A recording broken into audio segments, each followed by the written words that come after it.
Hey everybody, welcome back to episode 18 of Kearney Combat Sports. Combat on the couch with the Uglee Franco. And today we have our guest producer and filmographer, Danny Dizzle. Yes, sir. Shout out to him. Thanks for showing up, my man. Guys, we've got some brothers on the squad. We've got some killers. We've got some cookers, I tell you what. We got Rico and Harley on the pod. Hell yeah. Yes, sir. Dang, dude. You're a legend, you know that? Thanks, brother. You're a legend, you know that? How's that? Because you're the best in the biz. Every time I go to Kids, I'm just like, I hope the kitchen's open, and I hope I can get something hot and fresh, you know what I'm saying? Man. And now that I know that you're the man behind my whole, like... cravings, dude. Yeah, I got dude. you, man. I got you, You're dude. the man. Yeah, and also now, dude, we're pushing open longer now, too. We're open until like 1:30 now. Still slinging food 7 days a week. That's what we like. The worst is when I go in at about a 1:15 and I'm like, I want it so bad, but I don't want to be that guy that's that guy, man. I like to encourage those people, man. Really? Yeah, be the last person coming in, man. I'll make you just as good as food as I would in the beginning of the day, man. It's what we do for a living, you know? Yeah. If you don't come and spend your money with us, then you're going to go spend it somewhere else. So you're a cook too? I'm the GM of Chipotle. Oh, now hold up. Yeah. Ooh. Okay, now my thing, when we get talking about food on the pod, it kind of gets rolling, you know what I'm saying? You guys are good people to know. Oh, yeah, for sure, man. You guys are good people to know. All right, so you're the GM at Chipotle? Yes, sir. So then how did you get involved with Rich? You just known Rich for a while? Like coming here, or what do you mean? Yeah, like do you go to the gym here and Yeah, I started coming here because of him. you go to the gym here? Yes, sir. See, we've never met these people. This is why podcasting is fun. You're just meeting people, you're talking to people for the first time. This is fun, dude. This is fun for me. It's a first, man. So, okay, so when did you start coming to the gym? It was almost, I'd say like 3.5 years ago, man. I started training when I turned 30. All right, okay. Yeah, dude. You're another one. I just talked to Rachel Silverman. She's one of the new coaches, and she started at 32. Yeah, I was listening to that podcast actually this morning, and I heard that. I was like, that's pretty strange, brother. But yeah, dude. It's a ride like that, though. Yeah, you can start things a little late in life. How do you feel about it now? So you're 3 years. How old are you now? I'm 33. Okay, so you're 3 years in. Yeah, dude. It's incredible, man. Like, I didn't want to be that old dude, you know, who like lets himself go, you know, bro, you know? So I wanted to take care of myself. Yeah, dude. And I got two sons too. So it's like super important for me to not be a lazy dad. You know? Yeah, you want to be able to play catch or do whatever they want to do. Yeah, for sure. Be a good influence. Yeah. Look at this guy. Look at this guy. Stand up. All class. You know?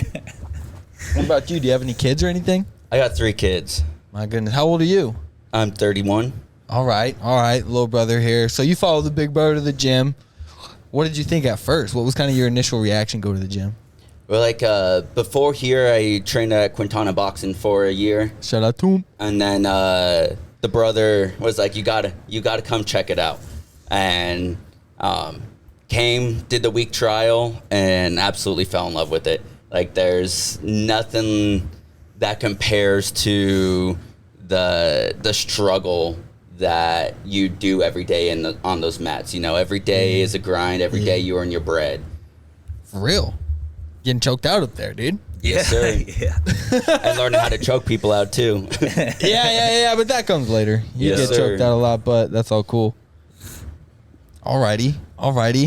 So you're grinders then, all right? Yeah, man. So you're both in the food industry for now. What else do you do? Are those like side jobs or those like full-time things also? That's the career, man. Yeah, for sure. I'm one of the business owners. I have two other partners at Kid's Kitchen. Very good. Yeah, man. Wow, I didn't know that. Yeah, so that's life.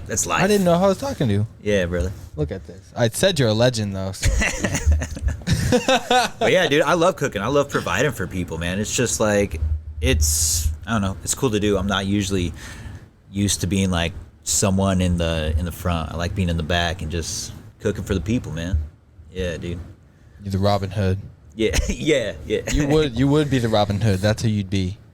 Take from the rich, give to the poor. Food Robin Hood, that egg sandwich Robin Hood. Yeah, man. We'll get you an egg sandwich, I tell you what. Get them bagels, man. Dude, the bagels are no joke either. Those different cream cheeses are good. Yeah, for sure. All right, so you're a GM at Chipotle. How'd you get into that? Moving back to Nebraska is what ultimately got me out of the kitchen. Like, I've been doing it my entire career. I'm going on 15 years now in the industry. I left to Arizona about 7 years ago. Spent some time in Arizona, opened up a couple restaurants in Arizona. Really? Moved to Georgia to help open up a restaurant as a sous chef. And then... Really? Yep. Then moved back here to... for one main reason was I just started having a family with my wife. Right. We had our first son. We wanted to be around family. Yeah. It takes a village to raise kids. So we wanted that support system. So we came back here. And then doing so, me and the broski opened up a ramen shop. And we ran a ramen shop outside of, upstairs of the other side's bar in downtown Kearney. Oh, no way. Yeah, we did that for about a year. And then the pandemic absolutely just killed it, like it did everything else in life. Yeah. And Tell me about it. that's what ultimately got me out of the kitchen and made me realize, like, I have 3 mouths to feed that are besides my wife, so 4, as the head of household. In order to make an income and continue to grow in my career, I switched it up from the back of house to the front of house. Yeah. And after doing some job hopping, helping open up a restaurant in town as well, I got the opportunity to open up Chipotle. And I've been with them for a little over 2 years now. That long already? They've been here for 2 years, Chipotle? Yes, sir. Wow. So talk about that kind of that move from the kitchen to the having more responsibility. I mean, both of you guys can, because I serve at Perkins. And then I drive pizza at Domino's too. So both of those are like the lowest level guys. So I do a lot of other things, but like I've never made that move up to like making decisions and being in charge of like certain things and having responsibility. So for sure. You guys can talk about that. So I mean, it's very interesting for me. Talk about like the transition and going from like not caring about certain things to that thing being your job now. Yeah. Shoot. You can go first, bro. So, like, it all started, like, I'd say when I first started cooking, I was 18 at the cellar. And then we were just a bunch of freaking pirates, just out there causing chaos. And then it wasn't until, like, later on, actually, when Hy-Vee opened up, I went to that market grill there. Yeah. And they had, like, the Chef's Creations area up there. And I just became friends with a lot of the actual chefs up there that kind of, like, guided me in the right area. Yeah. It made me realize that it was like, at first it was just a job, but then it became more of a passion of like the creating and the ingredients, So that was really cool. And then it was probably not until about my brother, actually, he got me the head chef position at Alley Rose, and that really gave me an opportunity to like lead and create. And that wasn't even, that was what, like 2021? 8 years ago. Yeah, 9 years ago. Forever ago. But having that transition is really cool, because that was the biggest part for me, is like being able to present something of value that I didn't like, I created myself, and that I could educate myself on, and then inspire the people around me to be like, yo, this is pretty cool. Let's see what else this guy can do. Yeah. So the transition from just being a cook to being like a chef, I mean, it's a lot of grinding, a lot of sacrificing. Oh yeah, dude. But if you can be that guy and you can get people behind you to see that you're willing to do the work with them and not have them do your work for you, that's like a big transition. So it's like lead from the front, and I love that. I love being the guy that if we're going to war in the kitchen, I'm gonna be right there with you. I'm not gonna let you sink. Even if you get in the weeds, I'm gonna be right there with you. And that's what I love the most. That's the biggest transition that I love, is now I really do care for everything. I'm not just trying to get food out the window. I want people to know that when they spend money with me or with my business, that it's always gonna be worth it, and never lacking in quality. Right. Yeah, always being consistent, and that's probably the toughest thing in the kitchen, is consistency, because you get burnt out, Oh yeah. But as being the leader, your people, your team can't ever see you like that, So that's what I love the most, is always just being the guy who's like, we're gonna get through this. That's my biggest thing, and that's probably what I love the most about the transition from just like it's a job to a career, is the level of just like how much I care about what we put out and about the team around me. You know, I really care that they understand like our mission, and that it's, even though it may just be a job for you, I want this to have value for your life later on. You know, so. Dude, I love everything there. You know, we've been talking a lot in this podcast, and then I've been like, it's been popping up for me all over the place, like just the word culture. So the leadership style of taking them by the hand and then like saying, let's march, instead of with the pitchfork from behind. Yeah, man. You know, like that's extremely important when you're talking about, I mean, people that are working for maybe minimum wage or a little bit above, because you have to motivate them with love instead of fear for them to be consistent, which is stay for a little bit longer, get good at the job, really like learn how to succeed at something, you know, and you're just not going to get that from being mean to them. Yeah, man. So that's really cool to know, you know. And now if you're looking for a job, hey, shout out to Could. Could get a nice kitchen job where you're not going to get yelled at. And if you're a good cook, that's what you'd be looking for. For sure. So I love it. And so then for me, just like awkwardly, like you should be talking now, bro. Sorry about that. No. Like no. So for me, really, you know, he got me the job at the cellar, and once he left, I had the opportunity to take over the cellar. But like he said, it was a pirate ship. Like we were angry. Like there was a lot of yelling, there was a lot of screaming, there was a lot of demeaning. Like you've been in the industry, you probably know what like those little metal 4-ounce ramekins are. We used to throw those at people when they weren't doing their job right. Like it was just hostile. Yeah. And then like he works at beat ups too. Like we're both like. I went from there to the Alley Rose, and the executive chef left there after a year, and I got the opportunity to be the executive chef.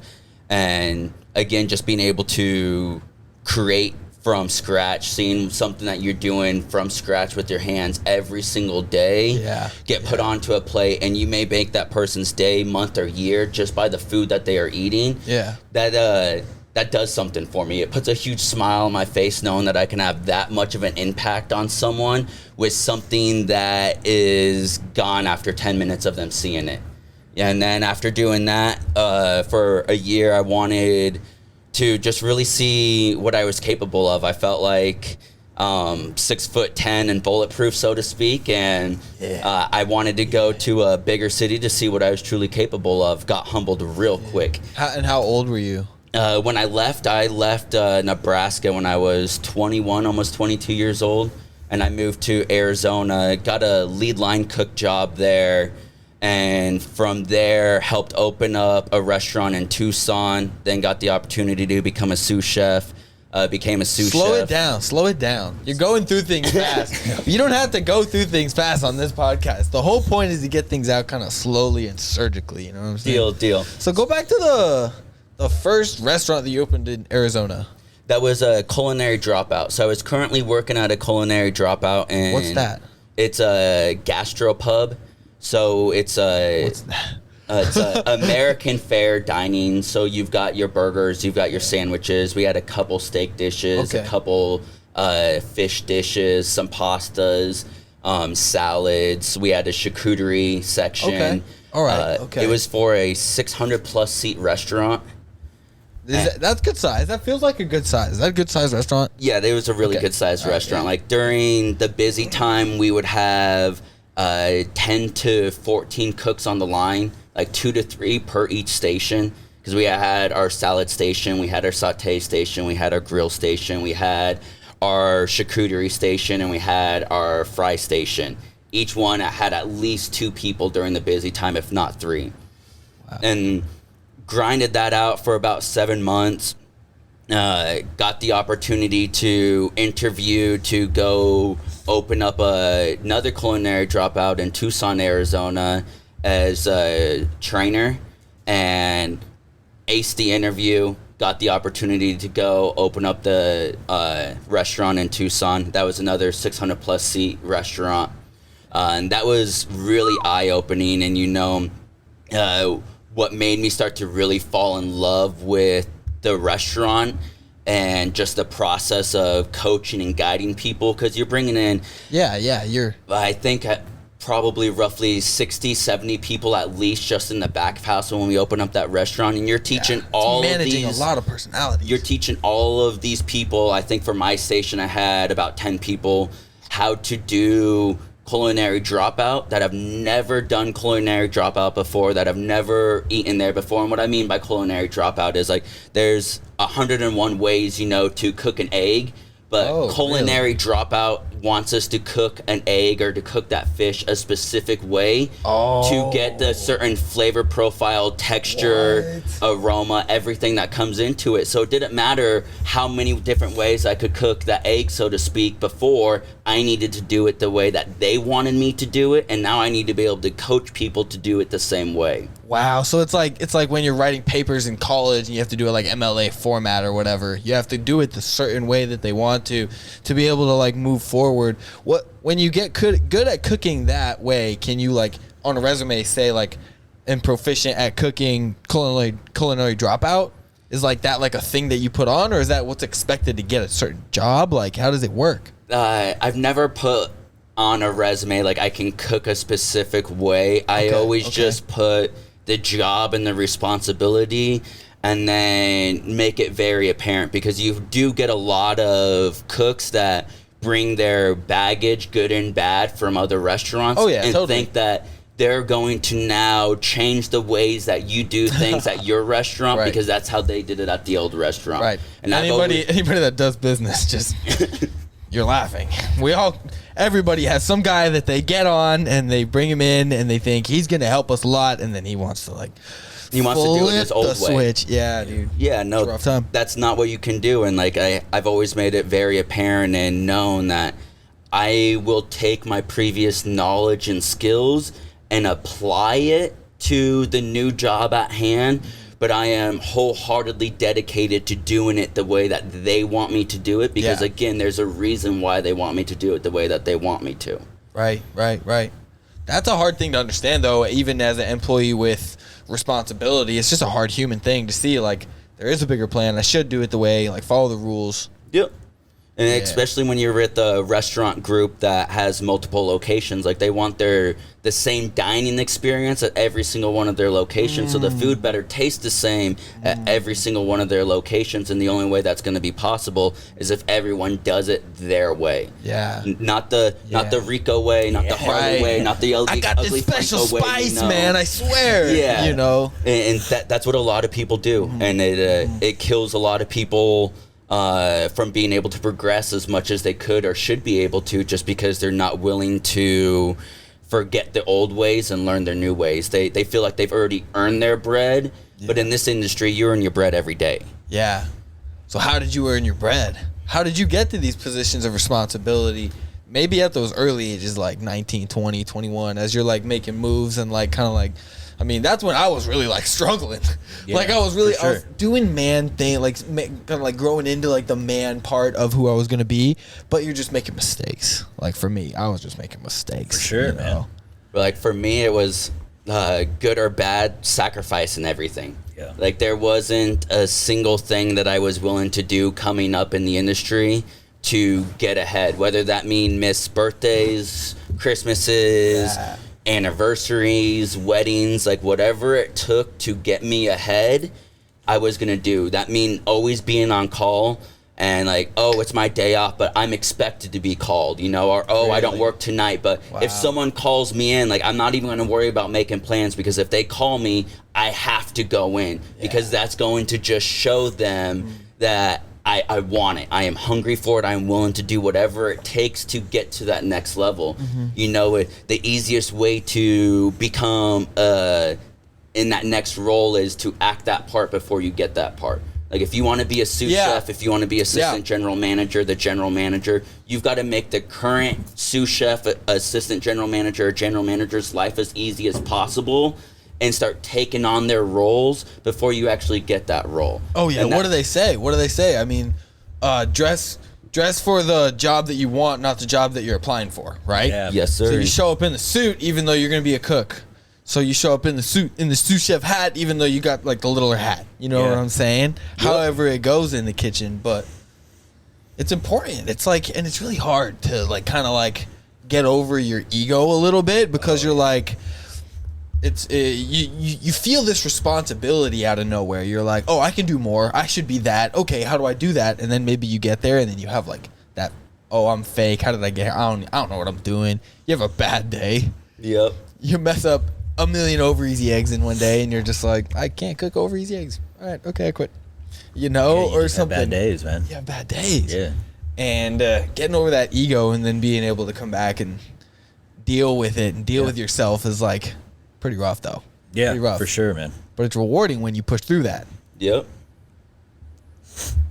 And so then, like, from opening up that restaurant about 6 months later, I had the opportunity to become a sous chef, but I was going to need to go not only to a different concept called Flower Child, which is a vegan, vegetarian, I hate saying the word farm to table, but it was like a farm to table restaurant. There was no fryers, there was no freezers. Everything was fresh. We got trucked 5 days a week because all of the food was that fresh. Yeah. And so I got that job and moved to Georgia and helped open up that restaurant in Georgia, in Sandy Springs, Georgia, as a sous chef there. And after 7 months of doing that, my oldest son, was 9 months at that time, because we moved after he was 2 months old. Yeah. And it was just too much for the wife, too much for me. I was working 60 plus hours a week.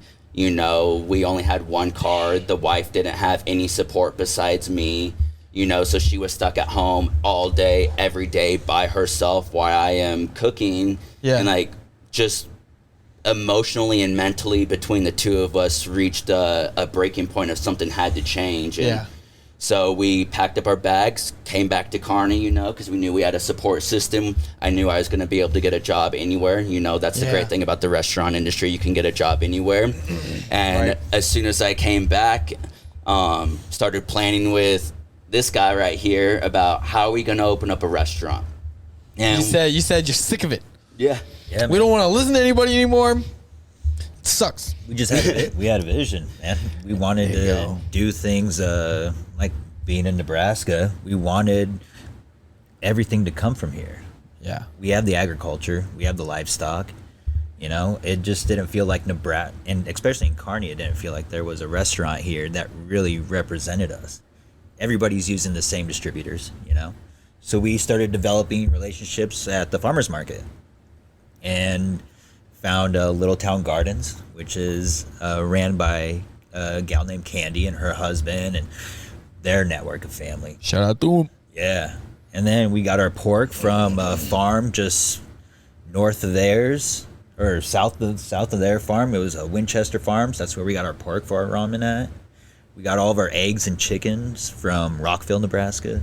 Melly really cool. Chicken. Yeah, man. Like, the only thing when we finally opened up that we were getting from like a big purveyor was the utensils that we needed, because we were serving ramen, so we had to have chopsticks and stuff like that, and odds and ends things. But 90% of everything that we were actually cooking came from within 40 miles of Kearney. And that's important to you guys? That's what you kind of wanted? Extremely important. I mean, talk about it.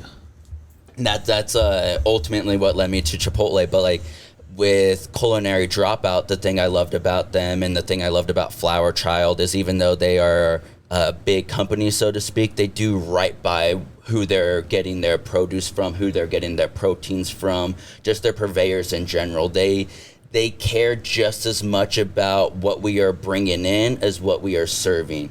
You know, it is very easy to take great quality product, do very little with it, and have it be absolutely amazing. It's really hard to take very mediocre product and bust your ass trying to do all these different techniques, all this seasoning and stuff to trying to get it to taste the way you want it to, when you could just go out there, take the extra time, energy, and effort to find the people that care about what you're putting on the plate as much as you do. Yeah. And that makes sense. You end up with amazing relationships. You end up with food that is uncomparable by any standard. Like, I don't know if you've ever been out to a farm before, but if you go out to any farm, like Little Town Gardens, for example, where we got most of our produce from. Take me out there. Let's do some shooting, make a little YouTube like little you try her produce, and it's like, damn, this is what a tomato's actually supposed to taste like, or this is what peas are actually supposed to taste like, or some of the sweetest, most delicious carrots, this is what it's actually supposed to taste like, or the pork that we were getting, it's like, wow, this pork isn't white because it hasn't been bleached, it hasn't been artificially grown, it hasn't had a bunch of antibiotics put into it, and the pork we were getting looked like steak. Like, it was that vibrant pink because of the pigs that were being taken care of were being taken care of properly. The produce was being taken care of properly, and you can just taste the difference, and so it made our job a lot easier. Yeah.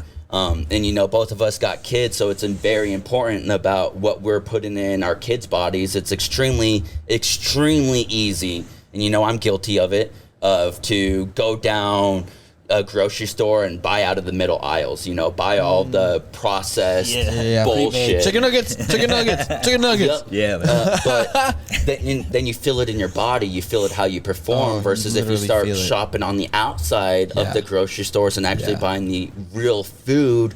It tastes so much better. You operate so much better. Yeah. You feel better. Like, you truly are what you eat. So why are so many people okay with eating crap? Yeah.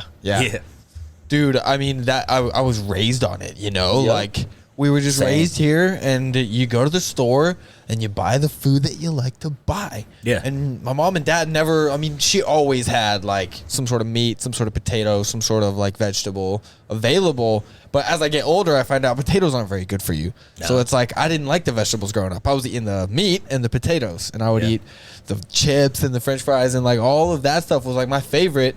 And I did sports all growing up, so I was like able to function. But now what I know about fruits and vegetables and the importance of like really having that in your life, for sure, it's like, oh, if I had children, that would be extremely important for me to relate to them, because it never, like, I'm learning a ton at 23, 24, 25. I'm 25 right now. For sure.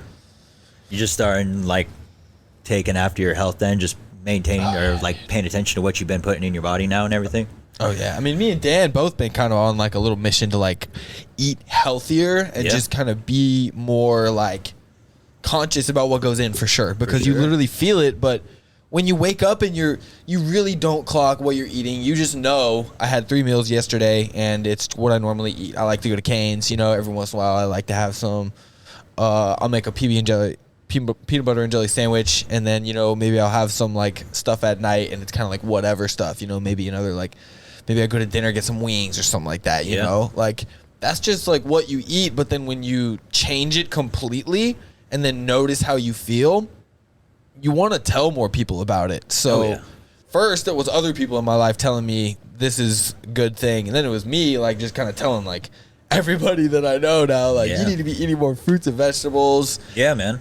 And cleaner it's just, meats. Yeah, you know? cleaner, you know, stuff. And I don't even know a ton. I just kind of like learned some random things, you know. But it's so easy to get caught up. Like, I work 50 to 50 plus hours a week. I've got 3 kids. I try to come in and train at least 3-4 times a week, you know, and so then trying to fit in that time to actually cook food, because it takes time, energy, and effort to cook real food versus just throwing something in the microwave. It's literally harder. Big surprise. You want better? You have to work for it. Yeah, man. Yeah, you do. And I can't say that I win every day. There's a lot of days that I fall short, you know, but you've got to try and be consistent, you know, especially because again, with the kids, I don't want my kids to grow up being unhealthy. I don't want my kids to grow up being sick all the time, and that has a lot to do with what they eat. Yeah, you know. For sure. Yeah. But then going back to the restaurant, like, we opened up that restaurant. We were doing really good. That pandemic absolutely killed it. Wiped it. Fortunately, we were able to create a deal with Kit's Kitchen and Coffee. And that's ultimately how we ended up there, because I was there for a little bit as well with the brother. We moved all of our equipment into Kids Kitchen and Coffee.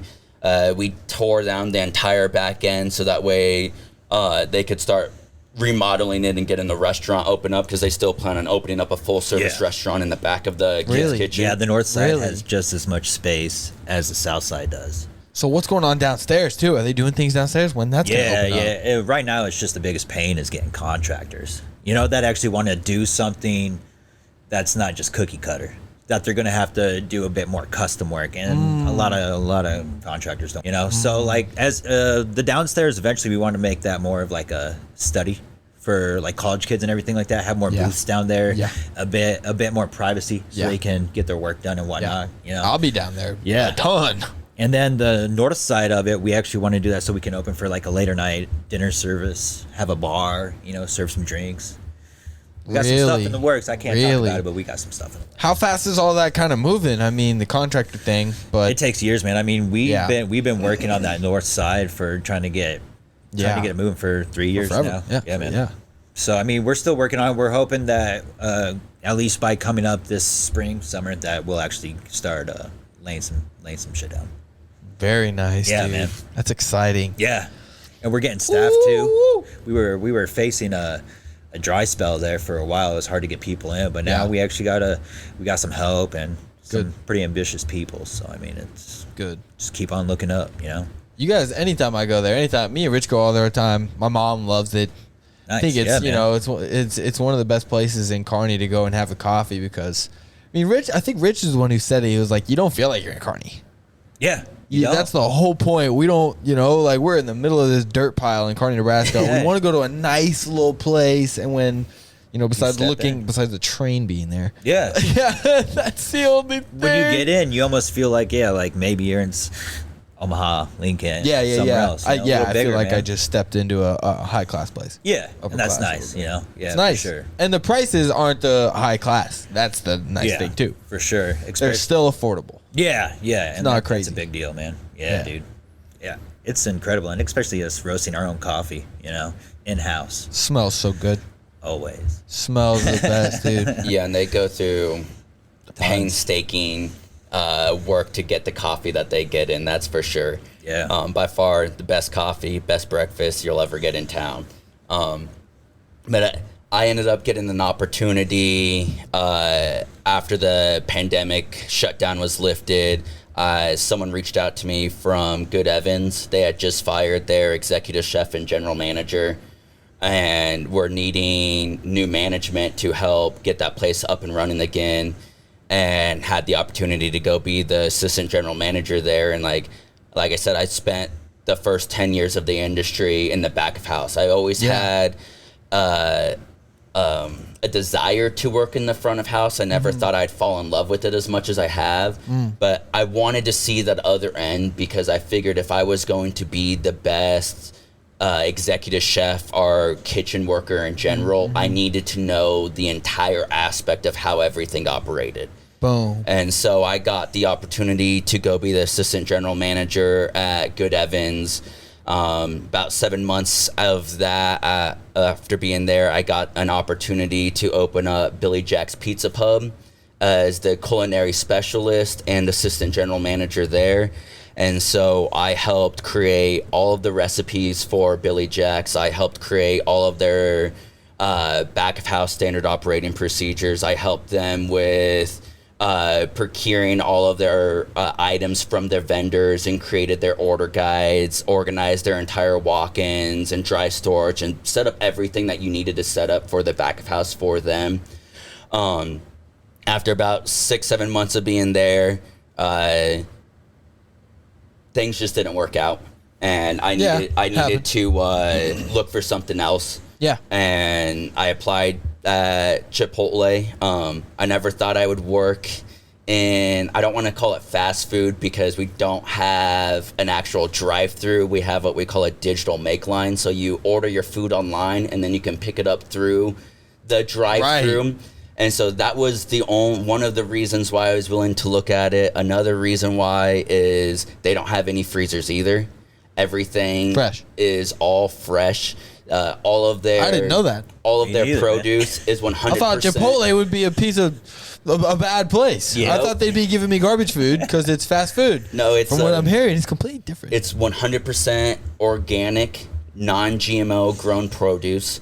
All of the animals are all free-ranged, grass-fed, grass-finished, no antibiotics, no growth hormones. Like, they're happy animals. They're happy cows, happy pigs, happy chickens. Right. And I was like, damn, this is the largest corporate-owned restaurant group in the entire world. Yeah. And they are procuring their items right. Like, the hardest ingredient in this building to pronounce, let alone spell, is Chipotle.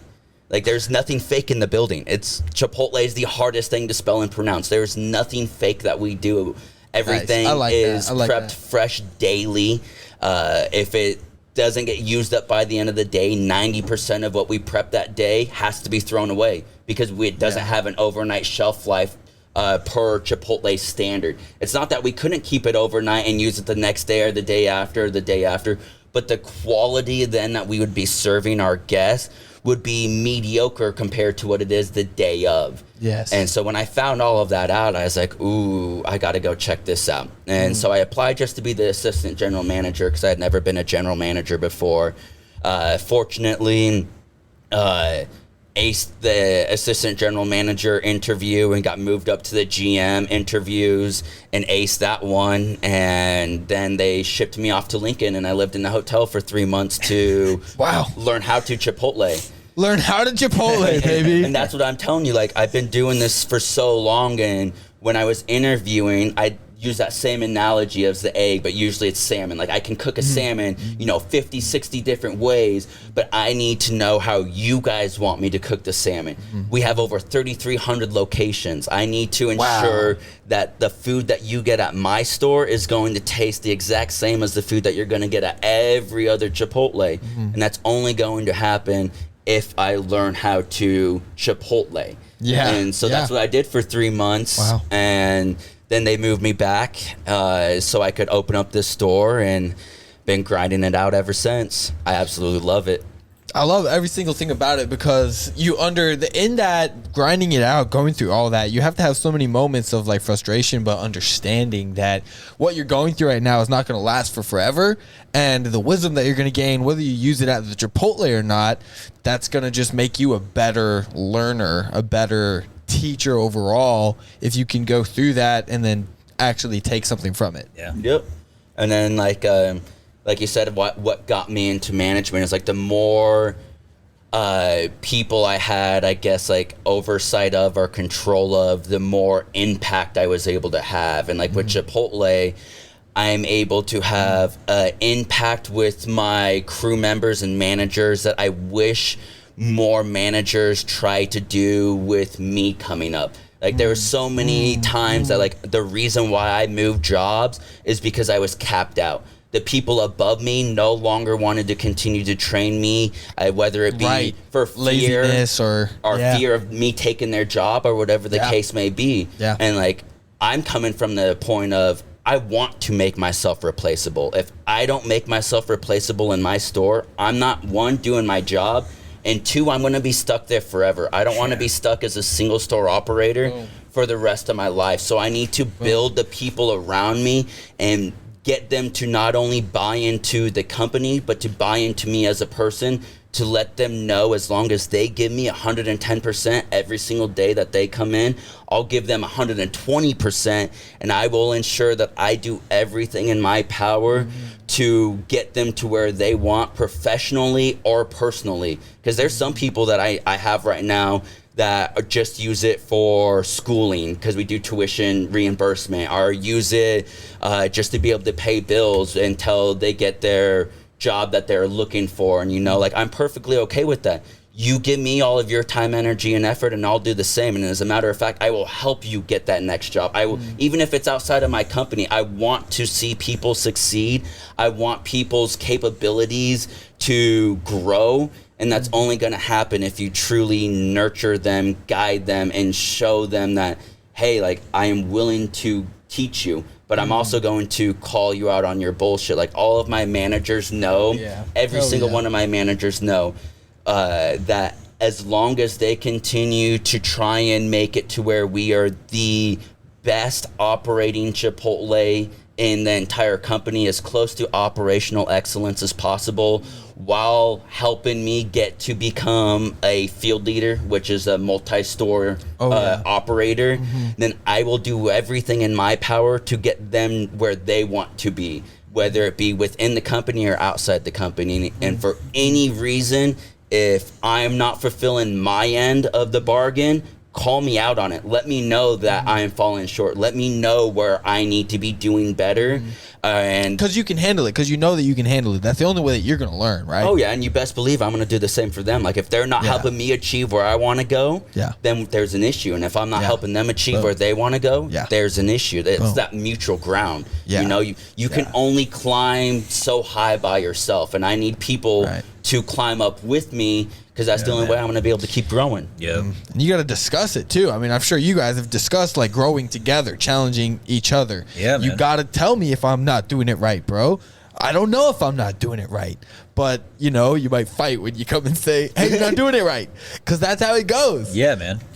It's tough getting called out on your, on your crap. It's not always easy. But yeah, if you don't have somebody to do, I mean, him and I have been in plenty of yelling matches in the kitchen, but it's all because we both want the best from each other, That's the culture that was built. We're yelling at it because we're not walking away. Yeah, man. Yep. I think people resonate with that a lot. People that have been through like hard things, like maybe family stuff. You'd rather yell with the person than walk away, because that's the relationship, the yelling. Yeah, man. You want to deal with it. Yeah. And on a micro in the kitchen at that moment, that's what you got to have. You can't walk away from that. So things are crazy right now. You're going to have to yell about it. And if you walk away or walk by something that's not done right, or you see someone doing something that's not right and you allow it, well, now you're allowing that standard to drop. You're allowing mediocrity to seep in. And if I truly care about you and care about your success, I'm going to call you out on it. You may not like it, but I'm going to be honest with you because I care about you. And if you're willing to sit there and lie and play it off as everything's all good, or not bring up the issue that's at hand, then you truly don't care about those people. And I truly care about my people, and that's why I do what I do. And you value all the time it took to put in to get them to be good. Yeah, man. Like, it took a while for him to get to the point where it should be this way. What's the problem? It took a while, so you're not going to just walk past it and go, I'll probably fix it tomorrow. Yeah, man. Or I'll talk to him next time about it. Time's valuable. You understand that you're going to undermine yourself by letting that go for the one time. Yeah. Yep. Be on it. Always. Yeah. And then, but be on it with love. That's the thing in kitchens that really it's a problem. I mean, at any level where any leadership is going on, but especially in the fast food industry, for me, it feels like the being on it is always fear-based. It's like fear-motivated. It's always like, I don't want to get yelled at by, Chuck or whatever. You know what I'm saying? Like, there's always that. But if you can be on it with, like, grace and love, or with humor, or, just better leadership skills, then there's nothing wrong with being on it. You're just being on it. And you're doing it right. And fear will get you instant results, but it won't get you long-lasting results. Boom. Consistency. There you go. It's not going to happen. You're going to have the 3-month person forever. Yep. You're going to have 3-month people. That's the only thing you can get out of people is 3 months. You might get 6 months maybe, but.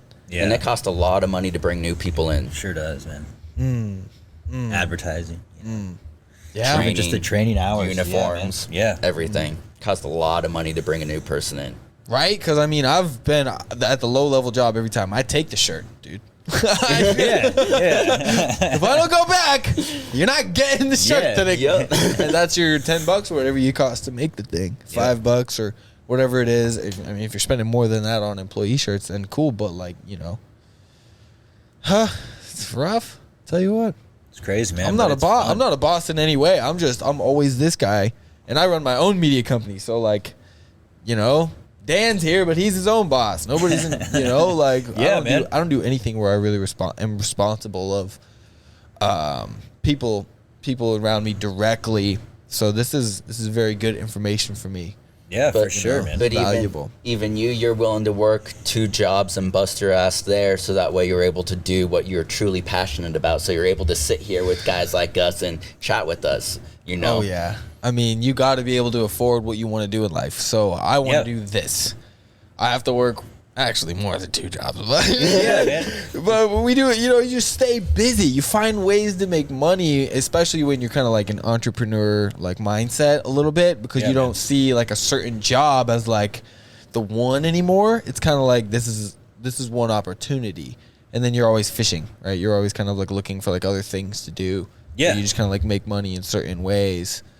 Legally, of course, I'm not saying anything. Just like, you find ways to make money. You make cash by doing jobs for people. You try to like grow your career so you can get a better job. But like, I don't know. I'm at the level in my life where I have to work all the low level 25-year-old dude jobs, and then hopefully when I'm 35, this turn like I evolve into, I'm exactly where I should be, and I'm not doing anything else. Can't be short term. It literally can't. Yeah, you gotta have that vision. You gotta understand, like, you're gonna have so many small steps that you're not gonna be able to see until you look back like 5-10 years, and then you're gonna be like, you did a lot, right? But at the time, it seems like you're getting nowhere. But that's what you got to do. I mean, you can't just, like your job, like Perkins and Domino's, you can't just do those and go home and do nothing. Boom. You got to work on your life. You got to do what you want to do. I can't really relate to people who just work and then go home. Like you gotta develop yourself, man. You gotta do whatever it is out there that you enjoy doing. That's why even if people don't stick with kits or in the kitchen, it's like I want you to develop those skills so when you just whatever to be able to handle more stress, just to be able to get out there and really just do what you want to do. Don't work for, don't just work. Work and then go home and work for yourself too. Build something, Yeah, like you want to be able to ask them when they come back the next time, like, hey, what'd you do? Yeah, man. Like, I saw you yesterday, but like, hey, what'd you do last night? Like if they just go, oh man, it's, I had a nice night. I went to bed, Yeah. Like work on yourself, especially you're younger too, like you got energy right now, dude. You can. You actually have the ability to go. Yeah, man. You can go. Yeah. Or you get the people that get a job and that they don't even care, they don't even try. And like I'm a huge proponent of how you do anything is how you do everything. And I always bring it up and I tell people, like, I don't care if you're a janitor, I don't care if you sorry. No, you're good. If you're a truck driver, if you're a trash man, you're a fucking garbage boy, or if you're a neonatal surgeon, you gotta give yourself and give that job 110% of your energy and effort. Otherwise, go find something else. You're just wasting your time and everyone else's time. Dude, literally go at 110%. Yeah, you got to talk about it. All you got is this. All you got is this life. If you're not just going out there and trying to seize everything you can, that's my biggest thing is wasting time. Is at first when I was first starting cooking, it was a job. It wasn't like how you see nowadays with like on Netflix, like the celebrity chefs. I mean, there were some celebrity chefs, but there was nothing to it, no future. But I never wanted to get a job. It's like, hey man, how was your job? Oh, it's good. I suck at it. It's like, oh, cool, good for you, dude. It's like I wanted to be awesome. So that's like how I got better in the kitchen is you had to suck at it. Yeah, I would suck at it, and I would see something that I'm interested in, and when somebody would step away, I'd step in and try to do something. Boom. And then that's just how you had to do it back then. You don't have to do that nowadays. You have people out there like my brother and myself that are willing to teach you all the things a better way than how we had to learn them. But they're gems and they're hard to find. Yeah. And you're not going to find guys like this being the low level lazy person. Yeah. You get into a good conversation when you're with it, when you're with the program. Yeah, man. You're going to get taught by somebody like I didn't know that you guys were you guys until we had this conversation. Yeah. So if you get a job and you think you know somebody but you don't really know, if you're not trying 110%, you're not going to show me really you. Yeah, exactly. Why would you show give you my time? Why would you really step in and say, hey, buddy, I'm going to help you out, and you're going to get good at this, all right? I'm going to show you, though, so you better listen. Somebody's not going to understand what you're saying right there because they're soft. Yeah. So, and that's what it is too. So come at me on it. Soft. Soft. Yeah, I want people to excel. I don't care if whatever it is that you're choosing to do with your life. I want you to be good at it, and the only way that you'll get there is if you're just work on being good at everything that you do. Even if it's, the whole saying like 1% a day. Just be better 1%. Literally. You know? If you're familiar with like Jocko Willink, I love his conversation on good. If something sucks, good, because you're going to learn something from it. You lost, good is about to happen. because you're going to learn. If something bad happens, good, because you're going to learn. And if everything goes good, good. You know what I'm saying? So I really appreciate that. Right? That's a good like, if nobody out there knows Jocko Willink, good, look it up, get on it, dude. I found that guy like 2 months ago, and just like I don't relate to him at all. Like, I don't. Savage, man. He's a savage. That guy is a savage. Like, yeah, man. Kill you with your bare hands and then just wipe it on your t-shirt and walk away. And then, I don't know, dude, just go have a podcast or something. Like, absolute animal. Like, he's killed people with his bare hands. Like, I don't relate to that at all. You know what I'm saying? Like, but it's good that we have people like that. It's insane for me, to think about his life and then think about me trying to relate to him just by seeing him on YouTube. Yeah. But actually relating to him. Yeah, he has stuff that just crazy appeals to everybody, man. But that's how people are, huh? That's what I relate to you guys, and I don't cook. Yeah, for sure. Things that you've said right now, I don't relate to in any way because I'm not you guys and I'm not a boss.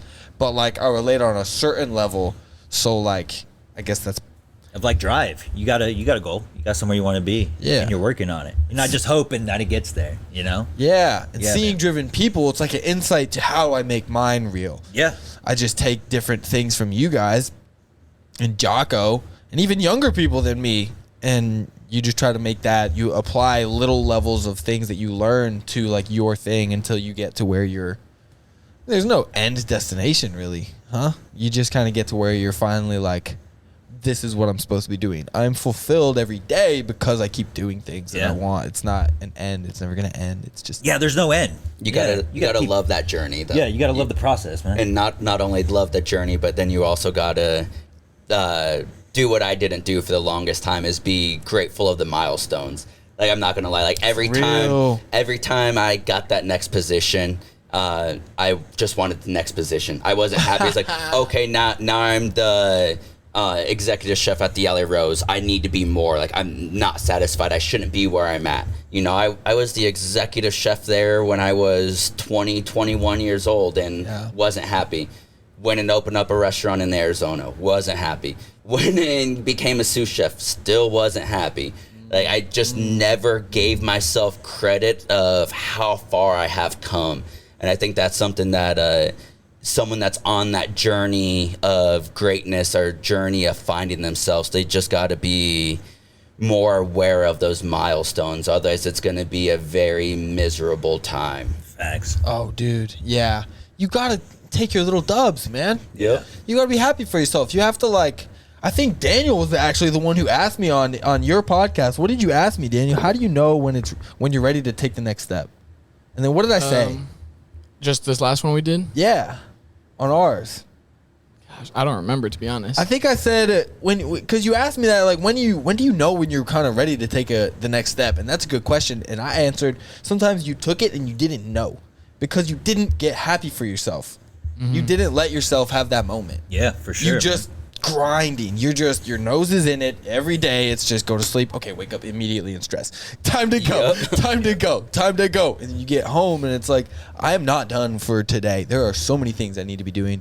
They might be small, but they might be like things you have to get done. Yeah, man. And you didn't let yourself take a dub when you got the next level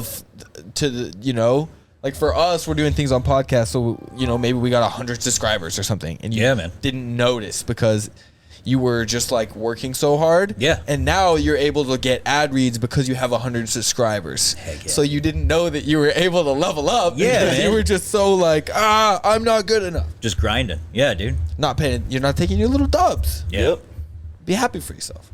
Heck yeah. Yeah, dude. But still earn that bread every day. You got to earn that bread every day. And that's another thing I love about the industry and about food in general. Like, I'm sure other industries are the same, but we deal with something that is gone minutes after it's out the window. I make a bowl, I make a burrito for someone within 10, 20 minutes, that burrito's gone. Right. So just because I made that one burrito great doesn't mean I can now slack off on the next burrito. That next burrito better be just as good. So you've got to earn that bread every single day.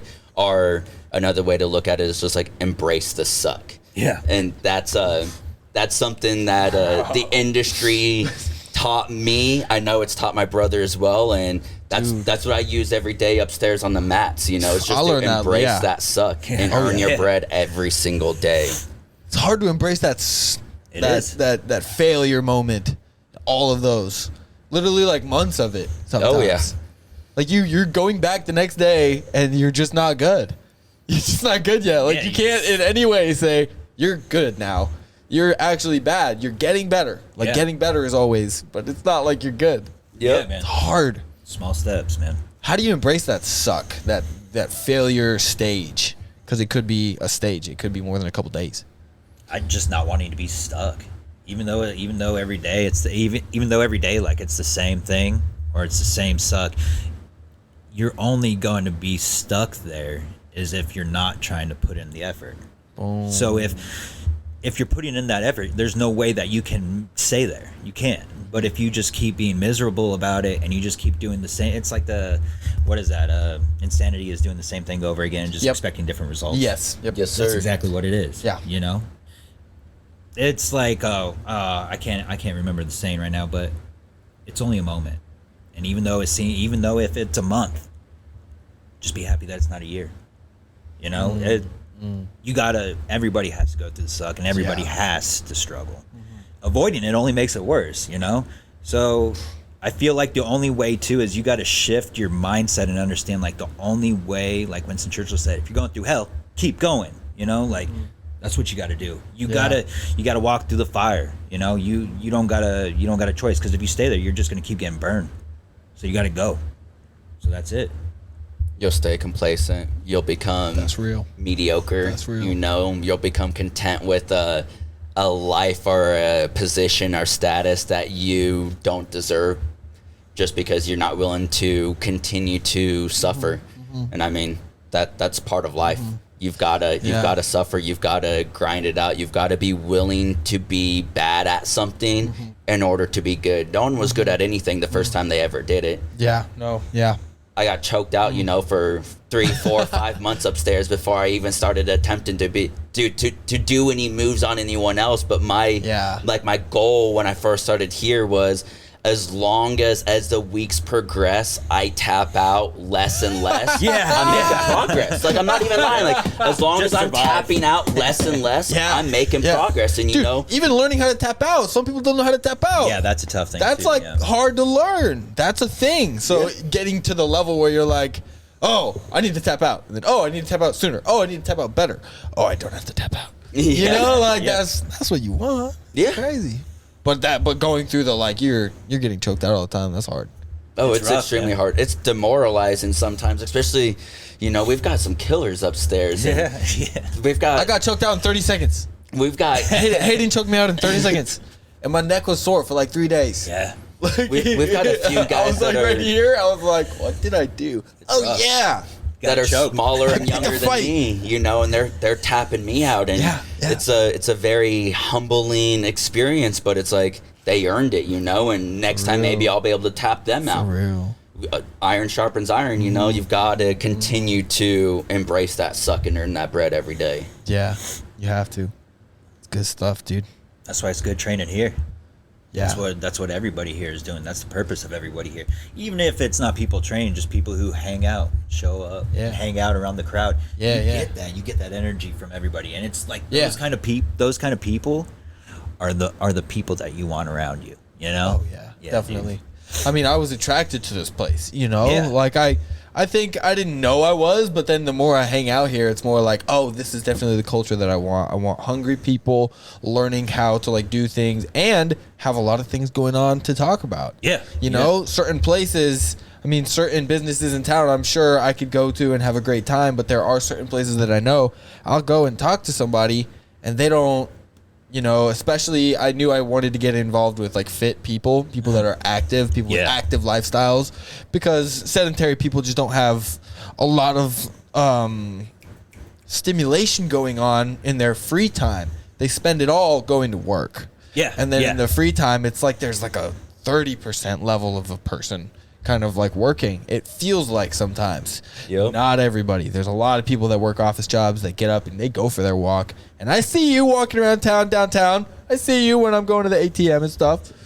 But like, you know, I wanted to go to somewhere that had active people, and so I was attracted to like this place, and I didn't know how much discipline was involved and how much leadership was going on that I was going to feed off of, really. You know, man. From a lot of the people here, not just Rich. Whether that's like creating things online, which is what a big deal of what we're doing is, and or just like listening and like really managing personalities and like understanding the ins and outs of kind of like having something, having a gym, you know, like just having a building where you got to keep the lights on and stuff like that. I like it. Yeah, man. I like it. It's good. It's good. It's good to be around the people who like a tougher life. Yes. You know? Yes. Yeah, man. And that's what it is. Yep. That's what it is. You want to have a tough life. Yep. Jocko right now would just go, Yeah. You want to have a tough life. You don't want to be weak. Yeah, man. Especially nowadays. Well, and you know, you can choose your tough. You can choose the tough and discipline, you know, of being athletic and being active and trying to stay in shape, or you can take the tough life of being lazy and unhealthy and spending thousands of dollars at a doctor. You know, you got to choose what you want. Neither one of them is easy. I can't say being unhealthy is easy, because it's not. Yeah. But being healthy isn't easy either. And what one would you rather have? You know, what do you ultimately want out of your life? And like, that's why I love this place, is because the number of people that I have met and the like career paths that they're on or the things that they do is just absolutely mind blowing. That everyone has their own lives, everyone's out making their own moves, and for an hour each training day, however many days you come a week, we're all just here to suffer and simulate murder on each other. Yes. Yeah. I love it, dude. I love it. It's fun to meet more and more people. I want to get more and more people on this podcast that come, but this has been a fun time for me. Dude, thanks for coming on. I greatly appreciate this, man. Thank you. Dude, you guys are cool dudes. I was wondering, I was like, man, I didn't think I was that interesting of a person. Get out of here, bro. Come on, bro. This is a good time. Yeah, dude, I appreciate this. This has been an experience for sure, brother. Dude, I love meeting people. I love like finding people, and you guys are welcome back on the show anytime. Right on, dude. Hit up Rich, say, hey, is there a slot open? Yeah, like, man. we have an opportunity for something. If you even want to like put out that we need jobs, you know, this is a way to advertise. Yeah. So yeah, you can hit us up. You can, you know, hit us up. We'll talk about how to make you an ad or something like that. Something that we might be doing more in the future here, making advertisements for small businesses, and then putting it on the podcast, and then maybe giving it to that person so that they can post it on social media themselves, because I know the power of social media. Yeah, for sure, man. Those are the new flyers, baby. Yeah. Yes, sir. You don't want to put them up. You can put the flyers up in the, you know, gas station. But nobody's going to see it. Yeah, brother. You gonna put it on social media. Well, Dan, we're at 1 hour and 4. We want to hear your voice. Say something to the mic once. Something. There you go. Beautiful. Embrace the suck. Embrace the suck. Yeah, did you have hey, let's get a Dan's takeaway, dude. What did you take away from this podcast? It sucked. Well, one thing for me is I'm about to become a manager at B-Dubs. So listening to like how to deal with like kitchen people and correct people in a proper way, I'm going to definitely take some stuff from that. So I appreciate that. Right on, Of brother. course, man. I was thinking about that, yeah. Just remember, always try to be the leader that you wanted when you were coming up in the industry, or in that industry. And you know, it's a lot easier to lead your troops through the trenches than it is to stand up on that hill and dictate them and tell them how they need to be going through the trenches. It's facts. I appreciate it. Of course, man. Heck yeah, brother. Rico, Harley, this has been episode 18 of the pod. Thanks for coming on, boys. Thank you, brother. man. Good stuff. That was awesome. Hey, go check out what we got on Patreon going on. We got a lot of stuff going on Patreon. The breakdown page, Patreon, that's Richie's. And check out the Ugly Franco Productions Patreon. We got videos going up on there all the time. Go to YouTube, hit up Ugly Franco on YouTube, Ugly Franco Productions. Kearney Combat Sports YouTube is going to be having things be put up there. We're going to be putting stuff up there, so be looking out more for YouTube and Patreon activity. You know what I'm talking about? Patreon is a subscription-based website that is really cool, and we would just really appreciate anybody that wants to support us financially. That's a very small way. It's about $2 to $3 a month, maybe $5 a month at most, maybe on Riches. Support local, and go rate and subscribe to everything that you possibly can, and give us feedback, even if it's just a middle finger emoji. We'll take it. Thank you. Love you guys. We appreciate you. Love you. Bye, Holmes. Later, guys.